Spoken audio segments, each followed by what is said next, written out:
Hello everyone. Today हम discuss करेंगे quasi case के बारे में। Quasi case Indian legal constitutional history का थर्ड इम्पॉर्टेंट केस है और ये जो केस है इसमें सुप्रीम काउंसिल और सुप्रीम कोर्ट के बीच में जो डिस्प्यूट्स होते थे वो पीक पर पहुंच गए थे। इसीलिए ये केस अपने आप में बहुत इम्पोर्टेंस रखता है कि जो आपकी न्याय व्यवस्था होती है उनमें किस प्रकार झगड़े होते हैं, किस प्रकार कॉन्फ्लिक्ट्स होते हैं और वो किस हद तक हो सकते हैं, वो सब हमें इस केस से पता चलता है। So coming to the facts, Raja Sundar Narayan जो थे वो एक बड़े जमींदार थे। उस समय कंपनी ने एक लैंड रेवेन्यू का अमाउंट जो है वो फिक्स कर दिया था।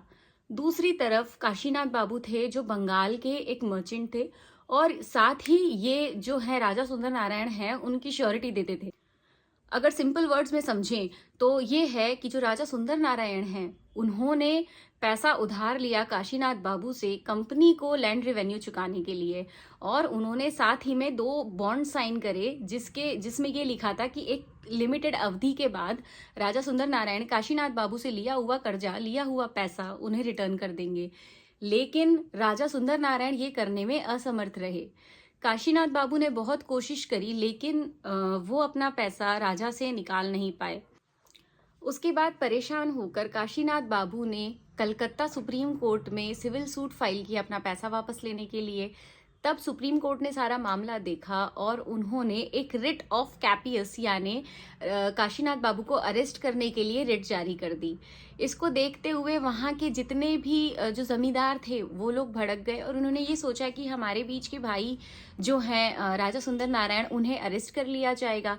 ये सब देखकर उन्होंने जो है बगावत चालू कर दी और लैंड रेवेन्यू देने से मना कर दिया। तब कॉसीजुरा के जो कलेक्टर हुआ करते थे उन्होंने जो गवर्नर जनरल हैं उनको ये इन्फॉर्मेशन भिजवाई कि सुप्रीम कोर्ट ने जो फैसला दिया है उसकी वजह से जितने भी जमींदार हैं वो भड़क गए हैं और वो लैंड रेवेन्यू जमा नहीं करा रहे हैं और कंपनी की आर्थिक स्थिति में बड़ी दिक्कत हो रही है। जो हमारा रेवेन्यू सिस्टम है वो डगमगा रहा है।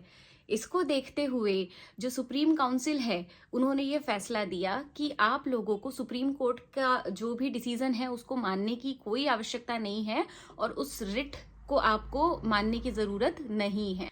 इसी वजह से क्या हुआ कि जो शेरिफ आया था वहां पे उसे गिरफ्तार करने के लिए राजा को, उसे वापस लौटा दिया गया। इससे सुप्रीम कोर्ट ने काफी इंसल्टेड फील किया कि आपने हमारा आदेश नहीं माना। स्टिल सुप्रीम कोर्ट ने क्या किया, दूसरी रिट जारी करी और इस बार उन्होंने शेरिफ के साथ 60 लोगों को और भेजा, 7 ऑफिशियल्स को और भेजा राजा को गिरफ्तार करने के लिए। जब वो लोग आए यहाँ पे तो आदेश ये था कि आपको राजा को गिरफ्तार करना है और साथ ही में उसकी संपत्ति पर भी कब्जा करना है। जैसे ही राजा सुंदर नारायण की गिरफ्तारी हुई वहां के जितने जमींदार थे वो लोग भड़क गए और वो लोग सब गए सुप्रीम काउंसिल के पास और उन्होंने कहा कि इस प्रकार गिरफ्तार कर लिया गया है और संपत्ति को कब्जे में ले लिया गया है। तब सुप्रीम काउंसिल ने क्या किया, ये कहकर कि जो राजा सुंदर नारायण है उसके साथ मारपीट की गई, उसकी जगह को तोड़ा गया, उसके घर को तोड़ा गया और जबरन उसे गिरफ्तार करने के आरोप में उन्होंने जो शेरिफ आया था सुप्रीम कोर्ट से उसको और उसके साथ जो 60 लोग और आए थे उन सबको गिरफ्तार कर लिया और 3 दिन तक उन लोगों को हिरासत में रखा। इन सब के बाद काशीनाथ बाबू ने क्या किया, जो गवर्नर जनरल है उनके खिलाफ और जो अदर काउंसिल मेंबर्स थे उनके खिलाफ सुप्रीम कोर्ट में केस फाइल कर दिया कि ये न्यायालय के काम में जो है रोड़ा अटका रहे हैं। ये देखते हुए सुप्रीम कोर्ट ने आदेश दिया इन लोगों को कोर्ट में अपीयर होने के लिए, लेकिन जितने भी जो काउंसिल के मेंबर्स थे उन्होंने मना कर दिया कोर्ट में अपीयर होने से। उन्होंने ये कहा कि हमने तो हमारी कॉन्स्टिट्यूंसी में काम किया है और हमारे अधिकार क्षेत्र के अंदर हमने काम किया है और ये सब करने के लिए हम लायबल हैं, इसलिए हमने किया है, तो हम कोर्ट में जो है अपीयर नहीं होंगे। जब इस प्रकार उन्होंने सुप्रीम कोर्ट के आदेश को मानने से मना कर दिया तो सुप्रीम कोर्ट को बहुत ज्यादा इंसल्टेड फील हुआ और ये लगा कि अरे ये किस प्रकार जो है, हम सबसे हाईएस्ट कोर्ट हैं इंडिया की एट प्रेजेंट एंड आप हमें मना कर रहे हैं हमारा कोई भी आदेश मानने से। ये सब देखते हुए जो सुप्रीम कोर्ट है इन्होंने क्या किया, एक एक्शन लिया। जो आपके नॉर्थ नेलर थे, जो अटॉर्नी जनरल ऑफ कंपनी थे, उनके अगेंस्ट। सुप्रीम कोर्ट के इस एक्शन पे जो सुप्रीम काउंसिल थी वो भड़क गई और जो मैटर है वो बहुत ज़्यादा बढ़ गया। यानी जो विवाद था वो इतना ज़्यादा हो गया कि हर तरफ इस चीज़ की चर्चा हो गई कि सुप्रीम कोर्ट और सुप्रीम काउंसिल के बीच में बहुत ज़्यादा तनाव की स्थिति है। हर व्यक्ति, हर कोर्ट अपने अधिकार क्षेत्र के लिए लड़ रहा है।